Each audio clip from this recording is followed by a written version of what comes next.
Hello and welcome. My name is Bashir Fadl, but on behalf of LearnITCoursesOnline.com as well as LearnJobsOnline.com, I'd like to thank you. We do know that you have a variety of choices of IT training, and you've chosen us, so we really appreciate that and hope that you enjoy it. Thank you. More than likely, in the past few days, we've visited a website and it was very intuitive. It just made perfect sense where if we needed to find something to click here, to click to that link, to go there. The pictures were very clear and it was just very user friendly. And more than likely, we also visited a website where it's like, okay, where do I find this, or where do I go, or why is this picture so large or so little that I can't see it, and why are the words typed in this font? It just was very, very confusing. UX, user experience. In order to have a successful website, we must ensure that it's accessible, usable, efficient, and easy on the eyes. So we need to try experimenting with designing components such as templates, images, typography, and colors to create and maintain an exceptional UX, user experience. It doesn't happen as much, but with some of the designers, when you build a website, it looks very good on a larger screen, on a computer, on a desktop, even on the laptop. But once you go to a mobile device, you have to move the whole screen from the left to the right until you can find the menu. So a big part of that user experience is making sure that our website is mobile friendly. It's imperative to have templates that are optimized for laptops, desktops, and also tablets and mobile devices. Mobile-friendly web pages rank higher in mobile search results than non-mobile friendly pages. Apart from ranking, we should ensure that this optimization provides a fluid viewing experience for our visitors. So if our site has a tiny font or image that requires a lot of pinching and zooming, we haven't created the best user experience. And there are a lot of builders such as Zoho, such as Weebly, such as Wix, such as GoDaddy, which will automatically optimize our website for any device. There's a lot of times where we might go to a retail website and we're trying to buy something or contact them about something, and it's like we click here and click there, and where do I find this? Or we go to a website where we're trying to apply for a job, and it's like, where do I find career-related information? So a big part of the user experience is navigation. The navigation on our site serves two purposes. Number one, it helps our visitors find what they're looking for. Number two, it helps boost our search engine rankings. Our visitors come first and search engines second. So we should use words and phrases that our visitors would use while they search. Use descriptive words instead of generic. For example, what we do text makes for fewer clicks. This helps search engines indicate our relevance.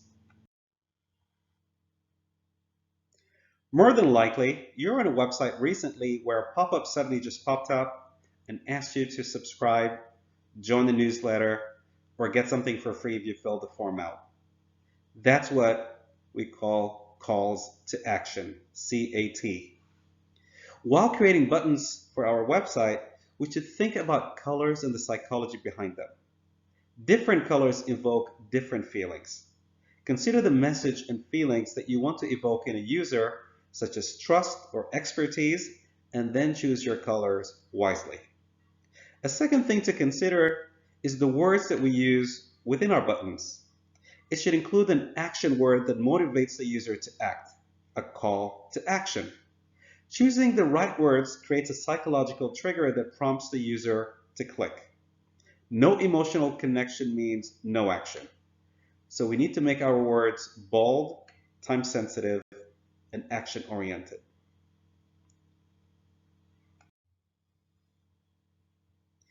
Suppose my business is building websites and you visit my website and you see a picture of a very ugly website.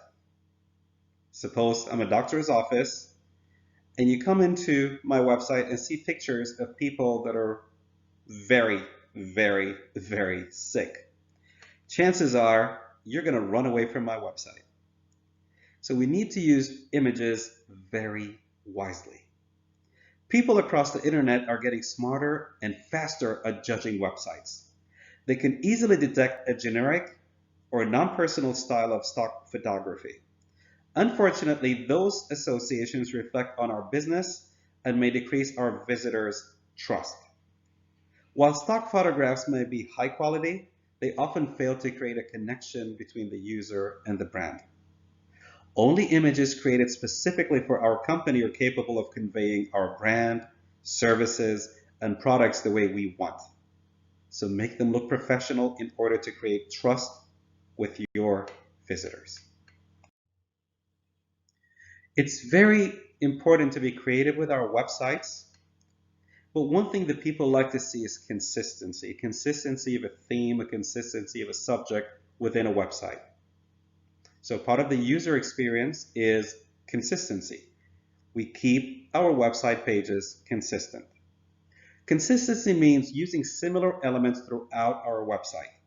For example, heading sizes, font choices, color, button styles, spacing, design elements, illustration styles, and even photo choices should be themed to make our design coherent throughout. It is important to create a page flow that establishes our brand. Drastic design changes between the pages in our site could make our visitors feel lost. There's nothing more frustrating when visiting a website than when you click and you're waiting for that page to load. Yes, sometimes that could be my internet connection, but in a lot of cases, that is actually the website. And that's why a big part of the user experience is optimized web pages. One of the most frustrating experiences visitors face in waiting for a page to load. With people accessing on various platforms, it's only natural that they expect a fast result for the content they're viewing. High bounce rates are caused when slow loading pages interrupt the experience of the user and causes frustration. One way to improve our page speed is to compress all of our images before loading them to our website. Large image files are one of the leading causes of slow pages. With this, we come to the end of this session, and we'd like to thank you for joining us. And also, don't hesitate to visit our website at learnitcoursesonline.com to leave your feedback and reviews. And also look at our events. We have a lot of free sessions, and we'd be more than happy to have you join at any given time, and also sign up with us for our newsletter. Thank you and have a wonderful time.